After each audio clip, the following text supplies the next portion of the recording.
Idrissa Sow Gorkodjo est un écrivain de renommée internationale. Il est auteur de plusieurs ouvrages. Il a reçu plusieurs distinctions, notamment le prix international du concours d'expression écrite sur le thème de la solidarité par Théam Édition en 2015, prix international de poésie par les éditions Ifriqiya et la Ronde des poètes du Cameroun en 2020, prix de l'excellence décerné au meilleur écrivain de la région de Kolda en 2021, prix de l'intégration africaine par l'Association camerounaise pour l'amitié entre les peuples d'Afrique ACAPA en 2022, Grand prix littéraire Amadou Ampateba pour l'intégration africaine en 2022. Il est l'administrateur des éditions Aminata Soufal.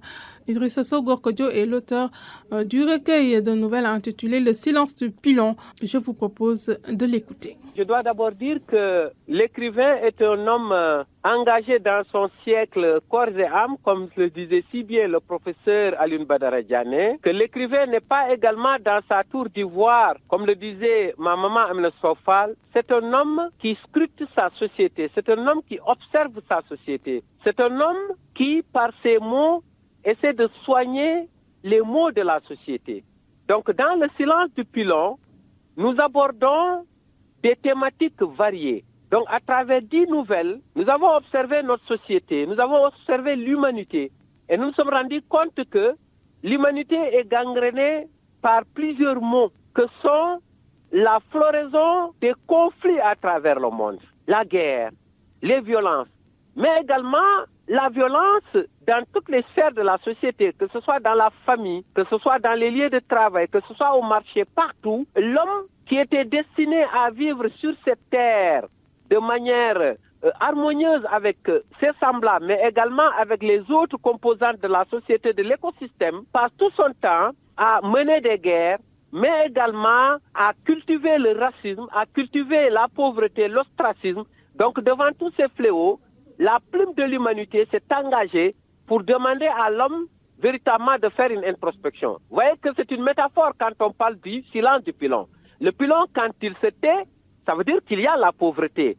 Quand le pilon ne pile pas, ça veut dire qu'il y a la famine, ça veut dire qu'il y a la violence, ça veut dire qu'il y a la guerre. Ça veut dire que véritablement l'homme là qui devait vivre en harmonie avec lui-même, en harmonie avec ses semblables, en harmonie avec les autres êtres vivants, est véritablement confrontés à de nombreuses difficultés. Donc, nous sensibilisons, nous poussons les gens au dévouement national et humanitaire pour que véritablement l'homme redevienne humain, comme on dit en l'homme-unité. En lisant Mélamina, le lecteur, notamment le jeune, s'interroge sur l'épineux sujet de la dépigmentation, un phénomène qui se remarque, hélas, chez les jeunes hommes amoureux des effets de mode que l'on dit nouvelle tendance. Aleb Amour est une histoire qui interpelle, obligeant les lecteurs à se poser des questions sur l'essentiel, le sens profond du mot être humain, l'individu. Au détour des 10 nouvelles de cet ouvrage intitulé Le silence du pilon, le lecteur observera un silence, non celui du pilon, mais celui de sa conscience. Le silence du pilon d'Idrissa Sow Gorkodjo est un ouvrage à lire absolument.